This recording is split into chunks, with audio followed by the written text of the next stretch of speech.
एक दिन पद गा रहे थे, ठाकुर जी नित्य आते थे, राजभोग के बाद रोज आ जाते थे सूरदास जी के पास।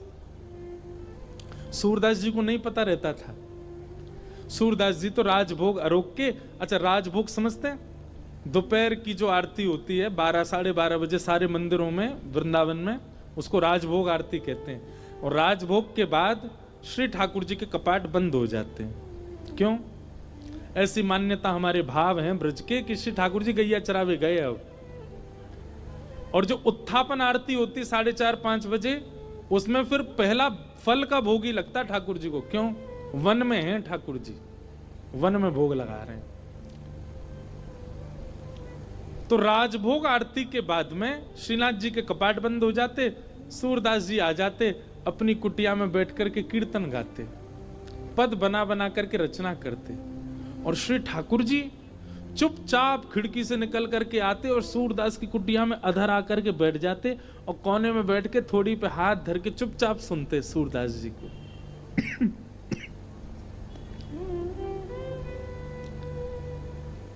एक दिन ठाकुर जी जा रहे थे राजभोग आरती के बाद, इतने में श्री जी आ गई। कहां जा रहे हो? ठाकुर जी कहीं ना, ऐसे ही जा रहा हूं डोलवे। नहीं नहीं सांची बताओ कहां जा रहे हो? ठाकुर जी बोले कहीं ना, एक भक्त है वहां के पास जा रहा हूं। श्री जी बोली मैं चलूंगी फिर तो। ठाकुर जी बोले श्यामा जी आप रहने दो, आप यहीं बैठो, मैं ही अकेला हो आऊं। श्री जी बोली अगर मोए ना लेके गए तो मैं गुसाई जी से शिकायत कर दूंगी कि राजभोग के बाद तुम कहीं चले जाओ, और गुसाई जी खोज करो जी कहां जा मैं। ठाकुर जी बोले श्री जी आपके चरणों में प्रणाम करूं, आप मेरे संग चल दो, पर गुसाई जी तो शिकायत मत करियो मेरी, लेकिन एक बात को वचन दो। मैं बोल कहा उत्थापन आरती तो पहले आमेंगे हम दोनों वापस, मां रुकवे की मत करियो बात। आप बड़ी भोरी हो, बड़ी सहज हो, और वैष्णव चाहे कितनों दीनहीन हो, कितनों भाववार हो, वहां पे कृपा करवे की मत सोच लियो। आपको तो मन है जाए यहाँ पे सब लुटाए दूं, सब दे दूं, ऐसे मत करियो। चुपचाप जानो, चुपचाप आनो है, और मैं इशारा कर दूं तुरंत उठ के आ जाइयो। श्री जी बोले हाँ मैं आ जाऊंगी। ठाकुर जी हाथ पकड़ के श्री जी को ले गए सूरदास जी की कुटिया में। सूरदास जी के नेत्र तो है नहीं, बैठे हैं। अधर ते किवाड़ खोली, ठाकुर जी धीमे धीमे भीतर घुसे, धीमे धीमे श्री जी को भी लियो और मैं कोने में बैठा दी। बोले बैठ जाओ। देखो सूरदास जी गा रहे हैं के सर तिलक मोतिन की माला, वृंदावन के वासी, नेह लगाए त्याग कृष्ण की अखियां, हरि दर्शन की। ठाकुर जी बैठ के सुन रहे हैं, मंद मंद श्री जी के नेत्रन से आंसू गिर रहे हैं। ठाकुर जी धीमे धीमे पहुंच रहे, बोले श्यामाजू हल्ला मत करियो जी, जग जाएगो, और जगह को कहा हमें पकड़ लेगो, जान नहीं देगो, और फिर यहाँ पे कृपा कर दी तो फिर सवन पे करनी पड़ेगी, या हमारे रो मत, बिल्कुल आराम से बैठी रहो। बोले ठीक है। अच्छा आपको क्या लगता है सूरदास जी को नहीं पता चली होगी कि ठाकुर जी आ गए? अच्छा अब तक ठाकुर जी अकेले आते थे तो ये बात मानी जा सकती है कि सूरदास जी को नहीं पता चला होगा, पर श्री जी आ गई हैं तो ये बात निश्चित है कि सूरदास जी को पता लग चुका है कि श्यामा श्याम दोनों आ गए हैं। और इस बात का प्रमाण बताएं, हमारे वृंदावन में एक सूरदास और हुए, उनने ठाकुर जी का खूब भजन किया। इतने में ही ठाकुर जी प्रकट है गए, और प्रकट होकर के बोले अरे बाबा मैं प्रकट है गया हूं, मैं तुम्हारे सामने ठाड़ा हूं, आ जाओ मेरे हृदय ते लग जाओ। सोई बाबा बोले अरे नंद के लाला, मैंने जुगल की उपासना करी, तुम अकेले काहे को आए? ठाकुर जी मन में सोचे, बोले जी अंदरो है या दिखतर होना है, ऐसी कह दूंगा श्री जी आई हैं तो मान जाएगा। ठाकुर जी बोले हाँ श्री जी आई हैं, मेरे बगल में ही ठाड़ी हैं, आपको दिखना है रही हैं, संग ही आई हैं। बाबा मंद मंद मुस्काए के बोले, लाला बावड़ा कोई और बनाइयो, श्री जी ना आए तेरे संग। ठाकुर जी बोले, तुम्हें कैसे पता श्री जी ना आई? बोले, लाला श्री जी आई होती ना तो अब तक मैं आंधरो ना हो। तो श्री जी तो आते ही मुझको नेत्र प्रदान कर देती। लाला तो विचार करना पड़े कि यहाँ पे कृपा करूं ना करूं, पर श्री जी तो प्रकट है सबसे पहले मुझको नेत्र ही प्रदान करती, वो देखे ही नहीं पाती। तू तो इतनी देर तक थाड़ो थाड़ो देख रहा हूं मुझे, श्री जी ना देख पाती, वो तो तुरंत नेत्र देती। इतने में ही किशोरी जी प्रकट हो गई, और किशोरी जी के प्रकट होते ही बाबा के नेत्र भी प्रकट है गए। वारी की ठाकुर जी बोले, जय हो श्री जी, आपकी सत्ता भी संतन ते पता चले मुझे।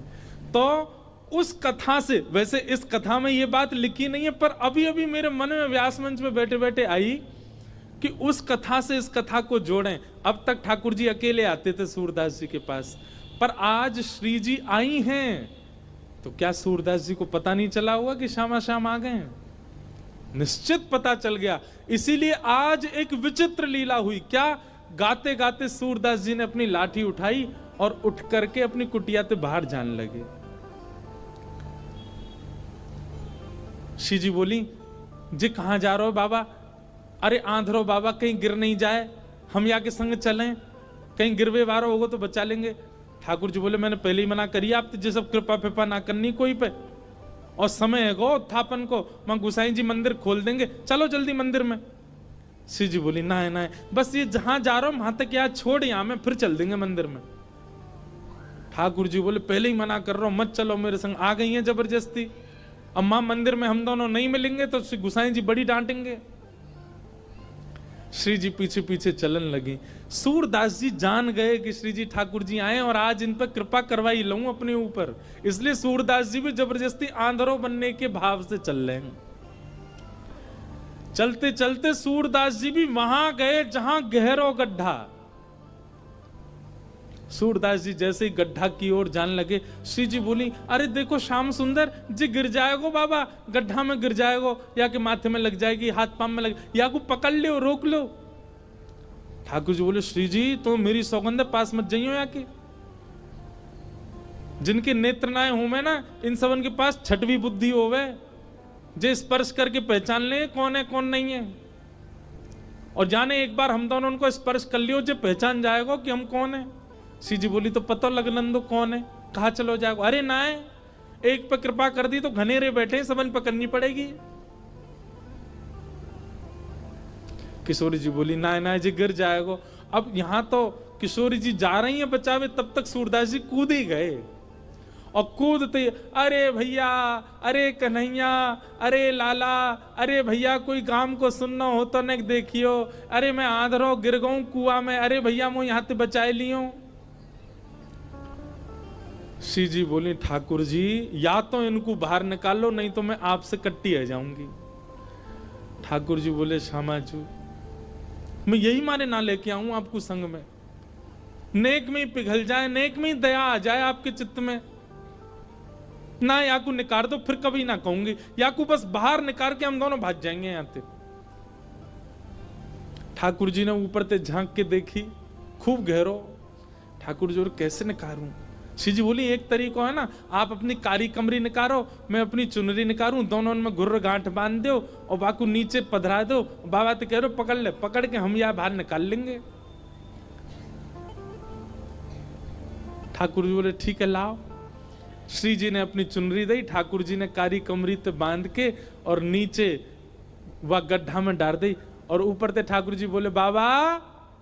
आहा, बाबा स्वर सुनते ही सूरदास जी के तो रोम रोम कंपित हो गया, आनंदित है गए, बोले ये तो इतनो मीठो स्वर तो मेरे नंदन नंदन को ही है। हाँ भैया कौन है? अरे बाबा मैं यही गांव को छोड़ा हूं, मैं अभी आवाज सुनाई दी, बाबा मैंने अपनो पटका नीचे डाल दियो, पकड़ लियो, आ जाओ ऊपर को। सूरदास, हाँ भैया कहाँ को? जाइए पकड़ लो। सूरदास जी ने जैसे ही पकड़ी और पकड़ करके महाराज जैसे ही अपने मुख के पास लियो तो इत्र की सुगंधी, आज सुबह श्रृंगार दर्शन में गुसाई जी ने जो इत्र को फोआ दियो वही की सुगंधी और पटका की सुगंधी मिल रही है, मानो सूरदास जी को और पता चल गई ये तो श्याम सुंदर ही है। और श्री जी पहले ही मिल चुकी है, या को मतलब ये है कि सूरदास जी को दिख तो रहो है, बस कृपा लीला कर रहे हैं श्याम सुंदर के संग। सूरदास जी ने पटका पकड़ो, यहां ठाकुर जी पटका खींच रहे हैं और ठाकुर जी को श्री जी खींच रही हैं। श्री जी ठाकुर जी को खींच रही हैं, ठाकुर जी पटका को खींच रहे हैं और पटका पकड़ के सूरदास ऊपर आ रहे हैं। कैसी कृपा सूरदास के ऊपर। सूरदास जी मन मन सोच रहे हैं, बोले आज ये कहीं निकल के नहीं भाग जाए मेरे हाथ से। और ठाकुर जी क्यों लग रही, बाबा जैसे ही निकले हम भागे यहां से। सूरदास जी जैसे ही बाहर आए, बाहर आते सूरदास जी ने ऐसा नाटक किया जैसे उन्हें ठोकर लग गई, और ठोकर लगते ही जैसे ही गिरन लगे ठाकुर जी की ओर, ठाकुर जी तो किनारे है गए, श्री जी के चरणन में जाके गिरे सीधे और चरण पकड़ लिए कस के। अब जैसे ही चरण पकड़े सूरदास जी ने, ठाकुर जी ने श्री जी को हाथ पकड़ करके जोड़ते खींची तो सूरदास जी के हाथ में किशोरी जी की नूपुर रह गई। और किशोरी जी को लेके ठाकुर जी भाजे, वो जल्दी चलो बाबा पकड़ ले को। सूरदास जी बोले अरे भैया कहां को चलोगो, अरे कौन सा हो रे भैया, कौन ने निकारो में। ठाकुर जी चिल्लाते जा रहे हैं, बाबा मैया बुला रही फिर आऊंगो। थोड़ी दूर जाके श्री जी बोली, ठाकुर जी मेरे एक नूपुर है, दूसरा नूपुर मिलना है रो। ठाकुर जी बोले दूसरा ले आऊंगो, अब चलो जल्दी। अरे ना है वो सामान्य नहीं है, इंद्र ने समर्पित कियो, वो कौन से हाथी के दांतन से बनो भयो नूपुर है, और मेरा बड़ा प्रिय नूपुर है, मुझको तो अभी चाहिए। ठाकुर जी बोले अब ढूंढवे कहां जाऊं बाकू, वहीं चलो बाबा के पास ही पड़ो होगो, बाबा ने मेरे पामन में गिर गो है सके तब खुल के गिर गो हो। ठाकुर जी लौट के आए, खूब कह दी श्री जी दूसरों दिलाए दूंगा, ना मुंह तो वही चाहिए। वास्तव में तो ये श्री जी और सूरदास जी की आपस की मिली भगत है। ठाकुर जी तो बीच में आनंद दिल ले रहे हैं, ठाकुर जी को तो बीच में परेशान किए जा रहा हो, आनंद तो श्री जी और सूरदास जी ले रहे हैं। ठाकुर जी कहे बाबा अरे भैया तू आगो, अरे मैं जो कह रहा हूं मेरी एक सखी आई संग में, बाको नूपुर यहीं गिर गो, आपने देखो। सूरदास जी अपने बगल में दबा के बैठे। सूरदास जी बोले ना है लाला, मैंने तो ना है देखो। बाबा आपके हाथ में लग तो रहो है बगल में, जे तो है मेरी सखी को नूपुर। अच्छा जे, बोले हाँ ये, अरे जे तो मुझे अभी अभी मिलो यहाँ पे। बाबा दे दो ना, मेरी सखी को नूपुर है। लाला जे नूपुर अगर मैंने तोय दे दियो और कहीं बाद में कोई सखी वास्तव में आके मुझे बोली बाबा मेरो नूपुर देखो का, मैं कैसे पहचानूं कि वो सखी तेरे संग है? मेरे पास आंख तो है ना, मुझे दिख तो रोना है। तो बाबा हम कहते रहे कि नूपुर हमारा, बोले कहवे ते का होवे, एक नूपुर मेरे पास है तो निश्चित है दूसरा तुम्हारे पास ही होगा, दूसरे नूपुर की पहचान करा दो तो पहले दे दूंगा। ठाकुर जी बोले पहचान कैसे होएगी? बोले अपनी सखी तक है, अपने पाम आगे करेगी, मैं जैसे स्पर्श करके देख लूंगा कि हाँ ये नूपुर एक ही है तो मैं दूसरों पहना दूंगा। ठाकुर जी बोले मैं सब समझ रहा हूं, जे बाबा पाम छुए के चक्कर में पकड़ ले वो कस के अब ना जान दूंगा, और फिर क्या करेंगे हम? श्री जी बोली कोई बात ना, मैंने अरे नहीं श्री जी आप पीछे रहो, मैं दूसरा दबाए दूंगा, नाम वो तो वही चाहिए जो सूरदास के हाथ में। श्री जी आगे बढ़ गए, ले बाबा नूपुर देख लो। सूरदास जी ने जैसे स्पर्श किया समझ गए, अरे हाँ भैया ये तो वही नूपुर है, ले मैं पहना दूं। दूसरे पाम में सूरदास जी ने पहनायो, और पहनाते ही महाराज अंक में भर लिए श्री जी के चरण। बोले अब ना जान दूंगो, मैं जान गया हूं जो साक्षात वृषभानु दुलारी हैं, और लाला तू जो मुख निकार के गयो मैं सब जान गया हूं, तू नंद जी को लाला है। जीवन निकर गो गाते गाते तुम दोनों के यश को आज पहली बार पकड़ में आयो, अब नहीं जान दूंगो। ठाकुर जी ने खूब खींची पर श्री जी नहीं छोड़ी सूरदास जी ने। ठाकुर जी बोले बाबा तू जो कहेगो सो करेंगे, जे बता अब करनो कहा है, तू कैसे छोड़ेगो?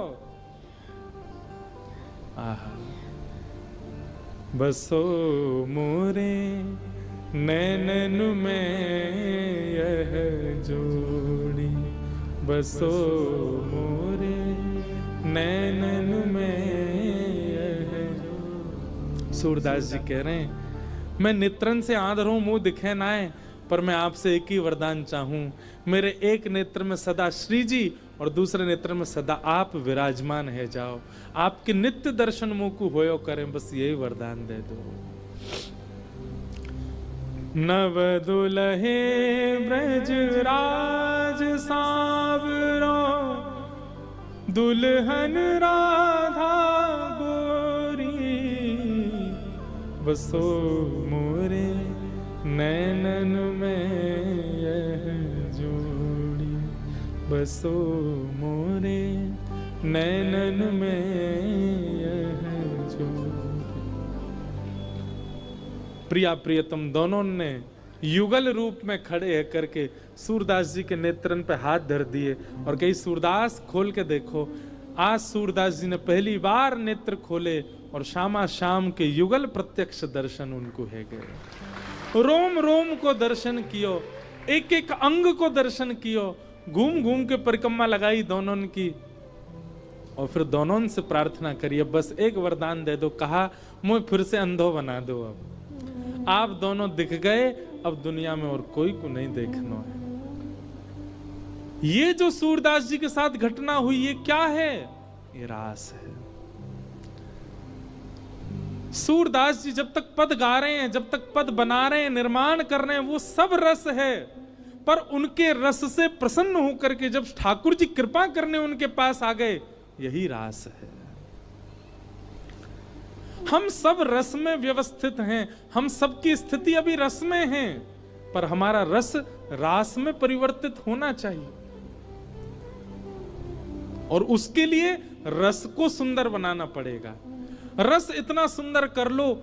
देखो मैं एक बात कहूं भैया, हम सब गुल्ला हैं, भक्ति को रस जादना हमारे भीतर भर गयो, हम कहा बन जाएंगे? रसगुल्ला। और जादना रसगुल्ला बन गए भाई, इतना ठाकुर जी हमारा भोग लगा लेंगे। हम सब गुल्ला हैं, बस रस की कमी है।